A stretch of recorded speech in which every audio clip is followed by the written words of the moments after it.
Hey, good morning. Come on in here on this snowy Thursday. It is December the 5th. Simone is still here. Here's what we're working on this morning. A stabbing suspect is dead after being shot by police in a Vancouver convenience store. The Canadian Union of Postal Workers says it sent another round of counter-proposals to the federal mediator. And the National Board of Review has named Wicked as the best film of 2024.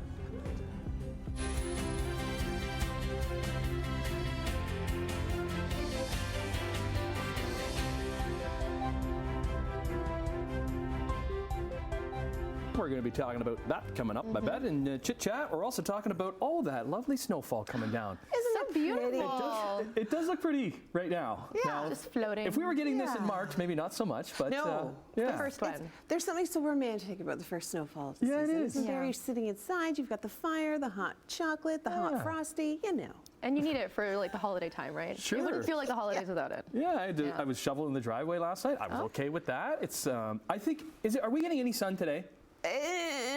Okay. The reason I say that because it's this heavy snow that is sticking to wet things. Snow. Yeah, it's like packing snow. And it's sticking to all the trees. Even when I was driving in, if it gets light out in the sun, it would be really pretty, I think. Yeah, it's very, very pretty. It's not great to drive in, though. We've had some serious slowdowns and collisions and shutdowns all throughout the overnight last night. Highway 6, just outside our studios here at Clapson's Corners, it was shut down for a little while. I mean, crews are working so diligently, and we have to thank everybody that is working so hard to clear our roads and put down the salt and plow. But it's so tricky at this time of year when you've got that first snowfall. Looking outside at 403 and Waterdown, people are taking it easy. We are, because we are starting to see like a heavier burst of snow right now. 5 centimeters could accumulate really rapidly. Taking a look at some of the other traffic cameras that we do have in the region, again, slow going. Can't see much on them, unfortunately, because of the snow, but this is the QEW Skyway on the Hamilton side. Traffic moving well in both directions for QEW Guelph line. Looks like those roads certainly taken care of. Dundas we're not seeing much of, but you can actually see that traffic is flowing. And 403 west of Mavis Road also looking good both directions. We'll talk about what we can expect throughout the day today, but I think a big story too right now, guys, is going to be the cold. Those details just ahead, but first the news. Okay, we'll get into that. We want to start this morning, though. We're going out west to Vancouver, where this is making some headlines. A man who was wielding a knife and attacking people in downtown Vancouver has died in hospital after police shot him. We're going to show you a bit of this. I want to warn you, it may be a bit disturbing. Put that knife down! Put this knife down! Move over! Right now! Right now! Hey! Move! Okay, so we're not going to show you the whole video. Witnesses described a chaotic scene leading up to the stabbing attack, with the man stealing liquor and a knife from a restaurant before causing trouble in this 7-Eleven, which was right across the street. So Vancouver police shot the man, with video of the incident showing officers shooting him at least 10 times.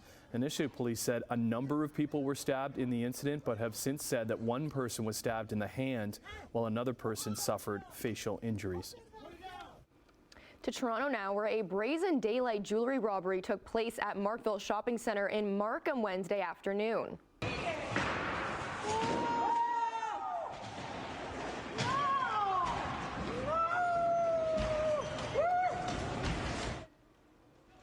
Video circulating online shows suspects smashing glass cases with hammers at a jewelry store. York Regional Police reportedly arrested 6 suspects in a nearby restaurant washroom, though an unknown number of suspects managed to escape. No injuries were reported, but this marks the latest in a series of daylight jewelry store robberies across the GTA.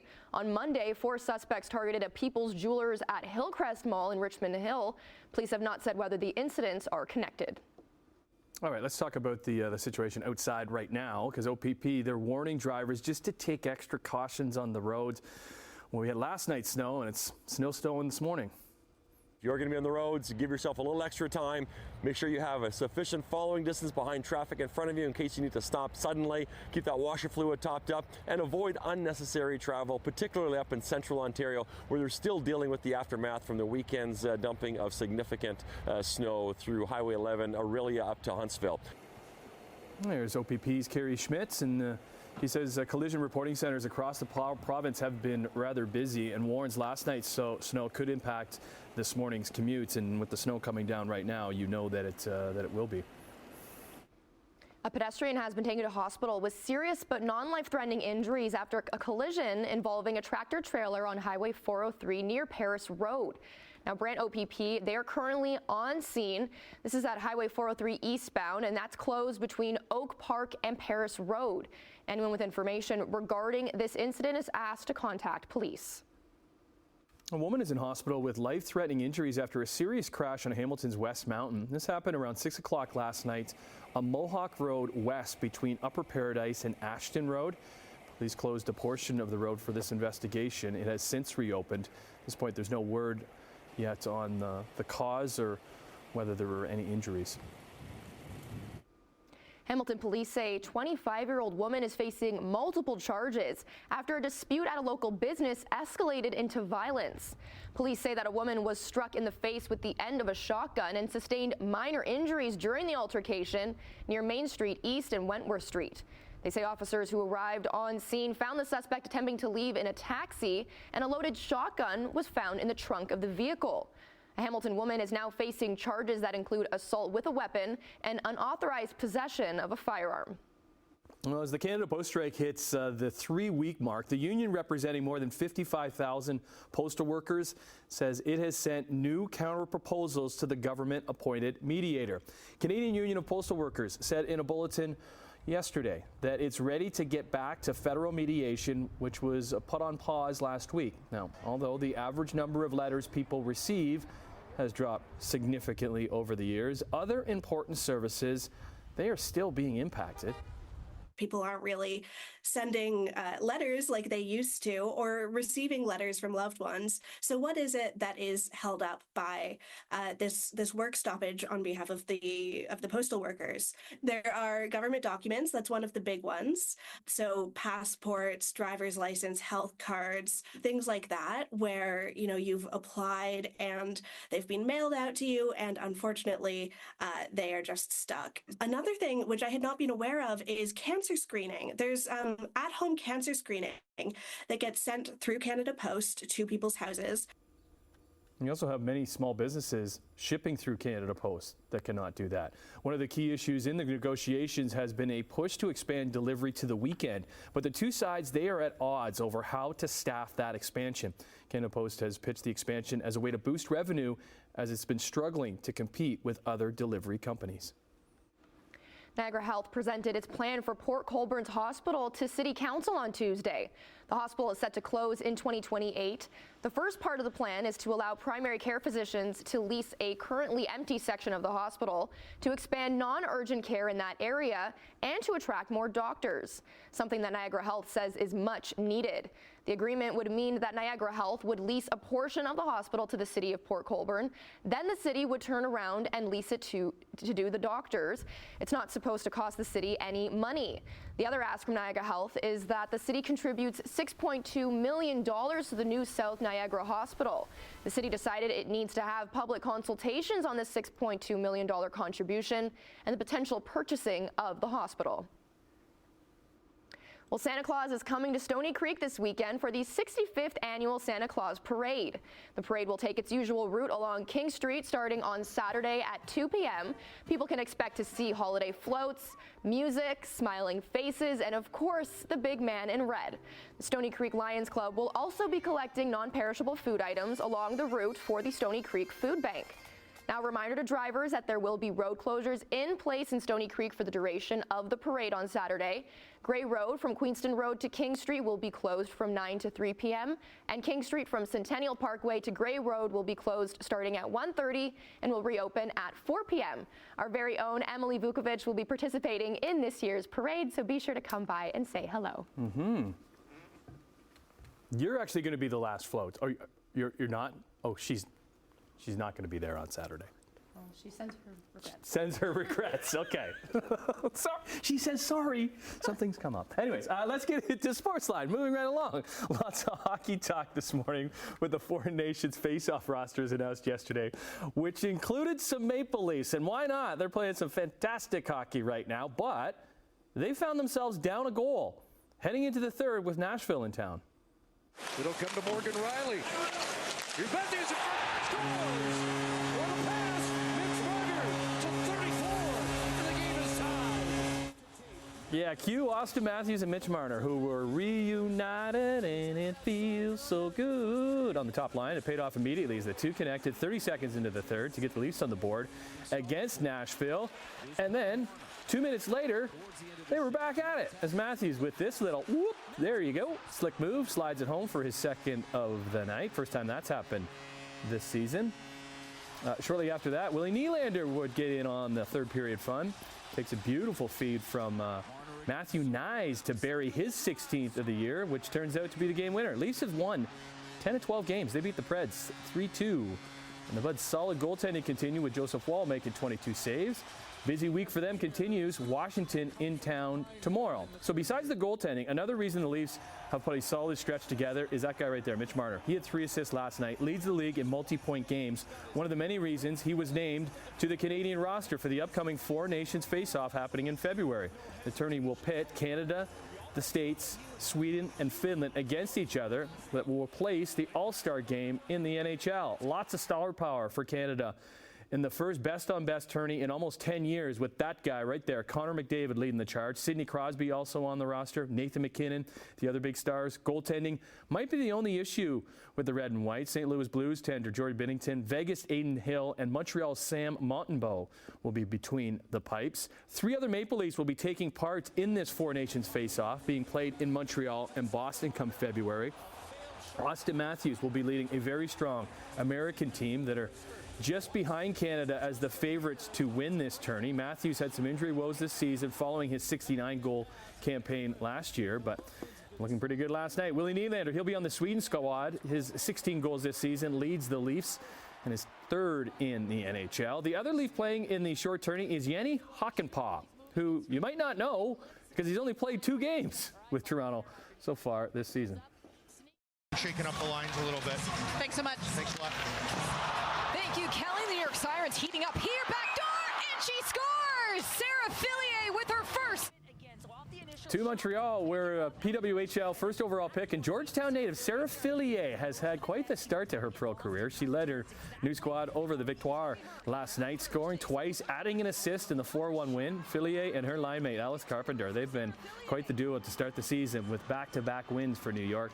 Minnesota beat Boston in the other game, and it will be the Minnesota Frost in Toronto to battle the Scepters on Saturday. What say you, Emily Vukovic? I say traffic is slow going this morning, and we've got heavy bursts of snow coming down throughout the GTHA. So outside, 403 Waterdown Road, everybody's being cautious, which is so nice to see. Nobody's going too quickly. Again, clear off all the snow off of your car. I know it's early, you're probably in a rush, you don't want to do it, but just think about the drivers around you. Please do it.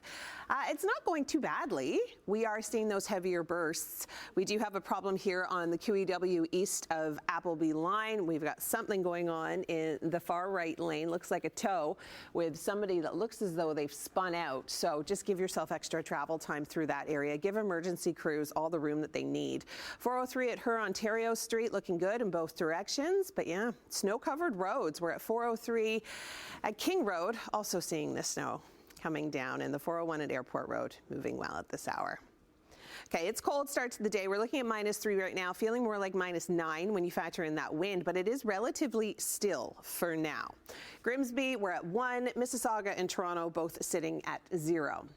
Weather statement in place issued by Environment Canada. We still do have that winter weather travel advisory. Bursts of heavy snow up to 5 centimeters quite likely. Those westerly winds are going to start to intensify with gusts up to about 60 kilometers an hour. So blowing, drifting snow could certainly be a possibility throughout your morning commute. Now this area of low pressure, this is the Clipper. It's going to be tracking its way off towards the north and the east. And then what's left behind it, strong northwesterly winds. Places like London could actually pick up an additional 50 centimeters of snow because they have haven't seen enough. I mean, cottage country down towards typical snowbelt regions, tons of snow for us, an additional 5 centimeters, which is enough to make roads really tricky to get through. So we're looking at daytime highs of 0, -1, -2 throughout the region, but again, bursts of heavy snow can make for some very tricky commuting. We could see some sunshine and then all of a sudden bursts of snow, sunshine, bursts of snow. Overnight, things will start to clear, but look at this. This is the coldest air of the season. Wind chills are actually going to be feeling more like -15, -16 when you factor that in. And then throughout the day tomorrow, a mix of sun and cloud, a few isolated flurries, but again, staying quite chilly below our seasonal average. Daytime highs around 0 to -3. All right, we've got more on what you can expect, and I'll get you into the weekend with your 7-day. But first, back to Tim and Simone. Okay, thanks, Em. Let's take our first break of the morning. 6:15 is the time. We're going to check in with Em to see what we're talking about in Chit Chat coming up. Yeah, and according to one report, food prices are expected to rise next year. We're going to have all those details coming up in just 2 minutes. Stay with us. Okay, feeling pretty good. I feel that first section of the show went really well this morning. That was really strong. So does it mean like we can only get better, or is it going to get worse? Well, yeah, that's a fine line. That's a very fine line. We know what we're talking about for now, but later, well, maybe not so sure.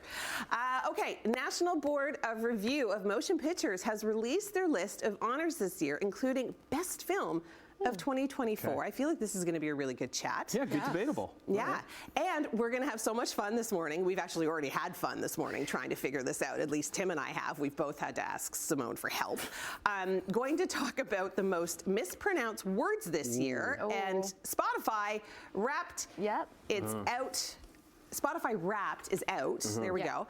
And we'll share our top. Oh my gosh! See, I've done it. Oh, I shouldn't have said anything. okay. I shouldn't have said anything. We're talking about our top artists. Top artists in Spotify. Simone had to help us figure that and how out your too. kids really adjust your listening lists. I'm like embarrassed of mine. Like mine's not appropriate. Hold it. We'll talk about it later. Okay. Business news. Let's start with our Canadian dollar, as we always do. Up 4 basis points, trading at 71.3 cents US. Gold down 6.59, 26.69.60 an ounce. That's where it sits. Crude oil up 28 cents, 68.82 a barrel. What about Europe? Hey, Europe, it's Thursday. Markets are up across the board in London, Frankfurt, and Paris. Over in Asia, markets were up in Tokyo, down in Hong Kong, and up just a bit in Shanghai. And in North American markets, the TSX added just 5 points. The Dow gained over 300, and the NASDAQ closed 254 points higher.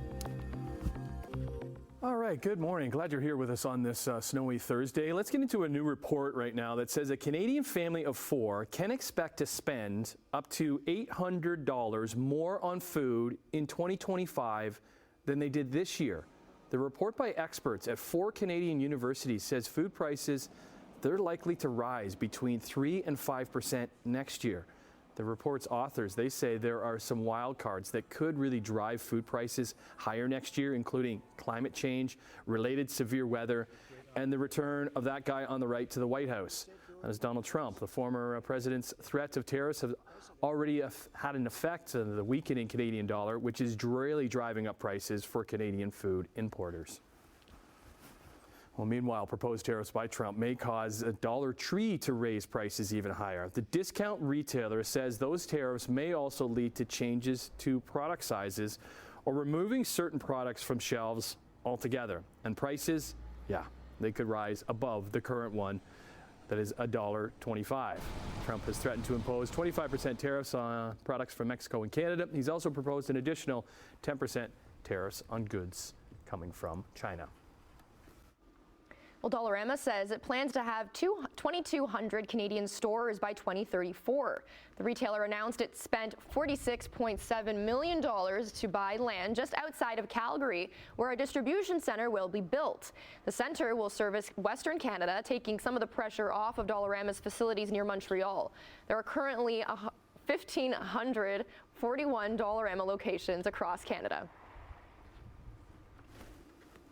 Okay, our big story today is the snow. Snow. Waking up to the snow. So it's going to be a little tricky if you do have to get to work. Emily will be back with a look at the roads and also what can we expect into the weekend and early next week. All right, taking a look at some of our traffic cameras. The QEW Skyway, this is on the Burlington side. You can see wet roads. We've got snow coming down. Some areas seeing more accumulation than others, but regardless, waking up today in the GTHA, you're going to have to brush off your vehicle. All of your vehicle, please. Full headlights, windshield washer fluid topped up, and just give yourself a little bit of extra travel time. QEW Guelph line looking good. Ooh, Dundas. If only we had someone that could just go out there and just wipe off the cameras. That would be great. 403 Dundas, and then we've got 403 King Road. Things are moving a little bit slower. Could be buildup, could be an issue. Not seeing anything on the camera. If I find out, I'll get back to you. And QEW east of Royal Windsor looking good in both directions. Okay, Environment Canada has issued a weather statement. We do have a winter weather travel advisory in place. This pretty much encompasses all of southern Ontario. We do have some snow watches and warnings around Cottage Country, shores of Georgian Bay and Huron.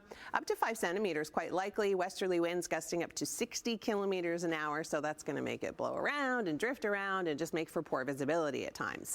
The Clipper has done what it came to do. It dropped some snowfall on the GTHA, but now we're starting to see those squalls fire up again. We've got a lot of cold air whipping over the Great Lakes, and that is what is creating those heavier bands down towards London.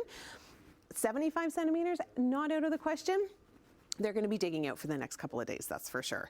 All right, heading out the door this morning, it's chilly, feeling more like -9. We're at -2, seeing some light snow, and we're going to take a look at your 7-day forecast where we do have temperatures warming up significantly as we get into the weekend. So good for travel for, you know, holiday parties and stuff, but then we are going to see some rain, so we could probably say goodbye to a lot of the snow that we saw. Okay, Tim, Simone? Yeah, okay, there we go, warming up next week. This is really neat because the Rockefeller Center Christmas tree, it has been lit, kicking off the holiday season in New York City. The 74-foot Norway spruce adorned with 50,000 LED lights and topped with a Swarovski star and featuring 3 million crystals dazzled thousands gathered in Manhattan. Oh my goodness. How beautiful. This year's tree hails from Massachusetts and weighs around 11 tons, which is the equivalent of 2,200 pounds. Now, the tree lighting aired live on NBC with Kelly Clarkson hosting the show leading up to the ceremony. And following tradition, the tree will be repurposed as lumber for Habitat for Humanity after the holidays. That is fabulous. How do they get that many lights on it? We put our tree up yesterday. It looks wonderful. But that is a lot of lights. Those are a lot. You can't even see any of that's the lights branches. like on every single branch. Every single one. And what do you do with? Dedication. Are you a colorful light person, or do you just like one color? So I usually do one color, but I did start seeing somewhere that people are bringing back the colorful lights. Sure. It just brings that nostalgic, feeling. So I think I might go colorful lights. Okay. Yeah. Oh, because yours isn't up yet? No, sorry. We're doing it Saturday. Okay, we're doing it Saturday. There you go. With Pokey. A lot of people this weekend will be putting it up. All right. So glad you're here. Taking a break. Be back in a couple minutes on this snowy Thursday. Be careful if you're leaving the house.